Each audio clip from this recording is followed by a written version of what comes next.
Dito na po yung aking dadalhin kay Bibi na arroz caldo. Tinimplahan ko na din po yan. Nakain na po si Bibi. Dumarating na po si Lugs. Iba pala pag mag-aasa ako na sinusundo. Good morning po mga kadilag. So for today's vlog ay kagigising ko lang po. At ako po ay bumaba na dahil ako po magluluto ng arroz caldo para po kay Bibi. At siya po ay may sakit pa din. Nandito na po ako sa kusina at naready ko na po yung mga sangkap na akin pong gagamitin sa pagluluto po ng arroz caldo. Ito po yung malagkit, tsaka bigas, manok, tapos ay sibuyas, bawang at luya, tsaka nor cubes chicken. Yan po at nilagay ko na po dito sa kaserola, yung pong manok. Nilagyan ko din lang po ng tubig na kaunti. Takan po pakukuluan. Nilagyan ko na din po ng asin. Ayan.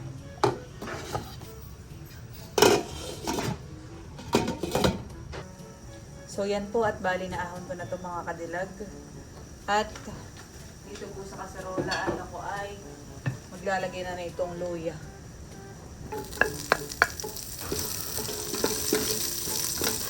Susunod ko na po ang sibuyas.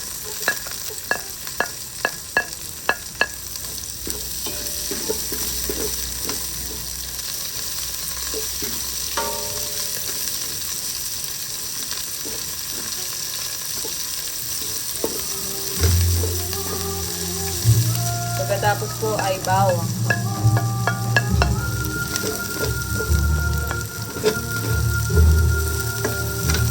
Ayan, at ilalagay ko na po itong malagkit.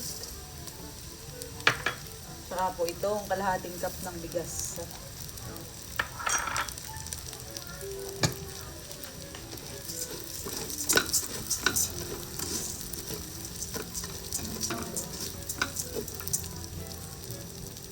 Lalagyan ko na din po ng tubig.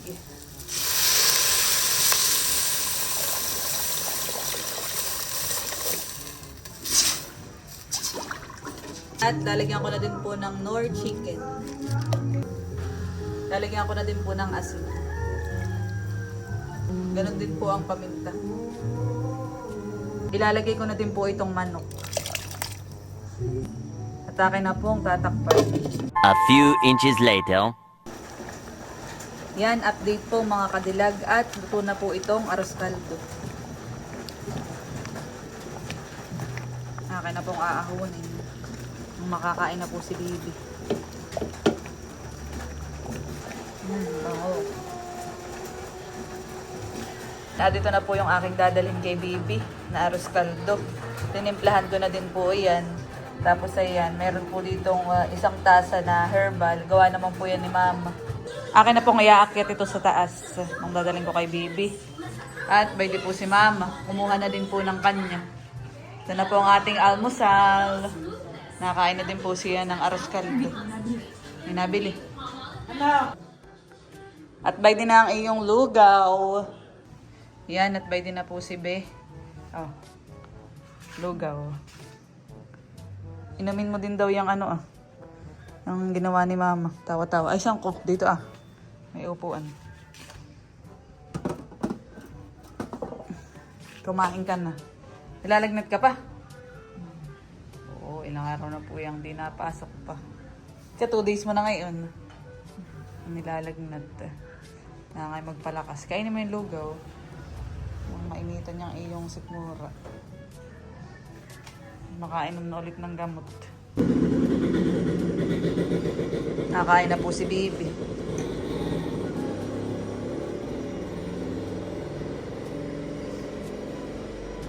Mahigit ngayon ay anong araw na baga, Webes. Ay bukas, baka hindi mo pa rin kayang pumasok. Mahigit Sabado, Linggo, at least makakapagpahinga ka pa. Pero ikaw na mahinihignawan na, honey. Hanggang bukas ay dapat ay magpa-check up na.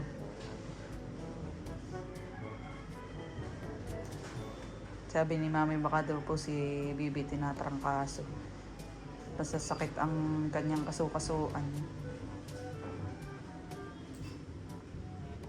Dito po yung panahon ay malamig ay sobra. Tapos ay nag-uulan. Tapos nitong mga nakarang araw ay medyo may init. Kaya siguro si Bibi nagkasakit.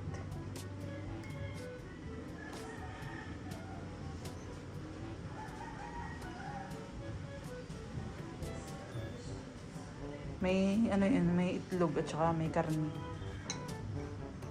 Dapat kahit pa paano yung makalahati mo yan. Kaya po ano din nga konting kumain. Pero wala ka na sipon. Doon din.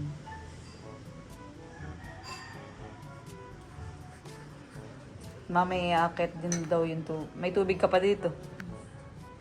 Ako'y pababa na din. Makakain na din ng lugaw. Kumuha na din po ako ng lugaw.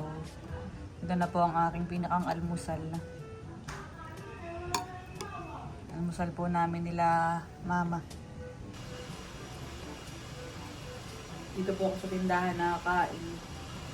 At maya-maya ako po yung magre-repack ng aking panindang bigas.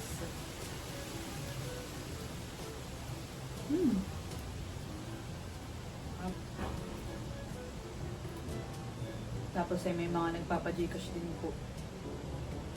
Ayan, ang inaantabayan. Babalik daw po mamaya.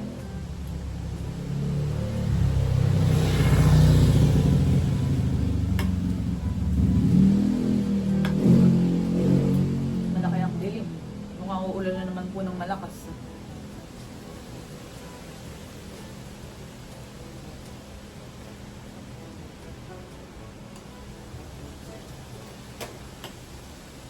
Sarap pong arroz-caldo. Dalawang kalamansi po ang piniga ko dito. Ako'y mahilig sa maasim.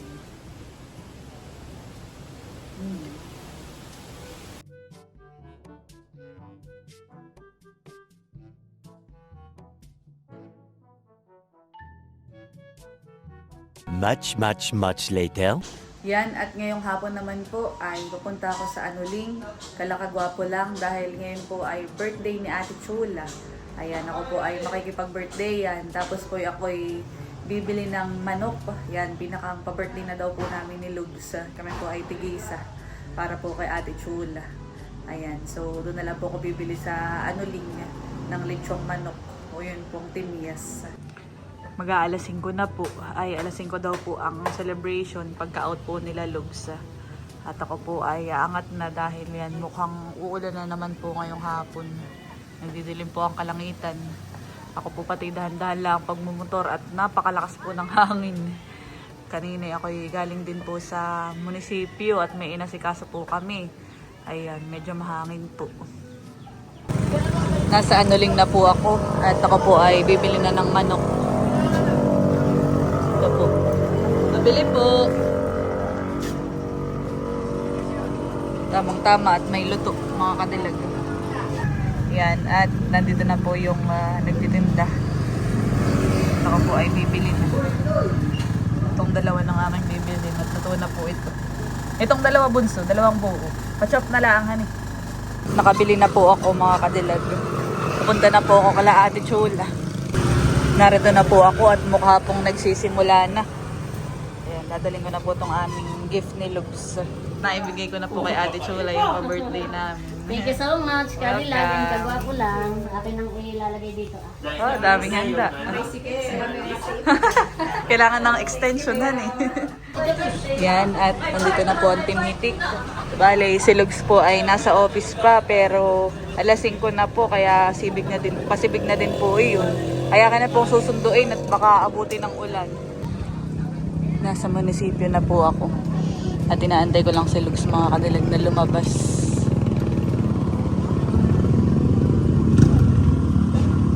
Maigi naman mukhang hindi tutuloy po ang ulan.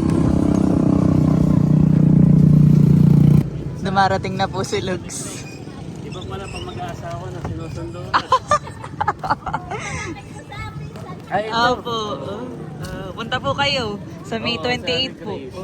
May 28 sa Mayo pa naman po. Opo. Napakita po kayo sa vlog. Hello po. Hindi, pinapasundo ka ng ate. Ate, tayo. Oo, at birthday yan ay ikaw na lang ang wala doon. Ayan. At kami po papunta na dun sa bahay. Ayan. At narito na po ulit kami kalalugs. Yun. Ang sakto po at nandito na po si kagwapo lang. So, ganun pala pag mag-aasawa ko, sinusundo. Di Nahihirapan ko yan kasi. Sinundo ka pa na pag-mag-aasawa. Sinusundo ko na. Para din ang mga pag